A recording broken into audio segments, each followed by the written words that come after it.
I think that veterans have served our country, and veterans who we see have got military-related mental health difficulties, and so to offer them something that's perhaps a little different, a little unique, is incredibly beneficial and positive.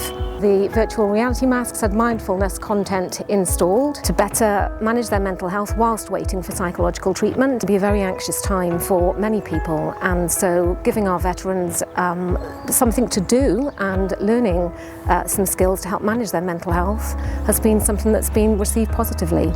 It's so totally immersive that for a moment in time that person can forget where they are whilst learning psychological skills. I think that we have a sense as therapists, knowing the impact that we have on our patients.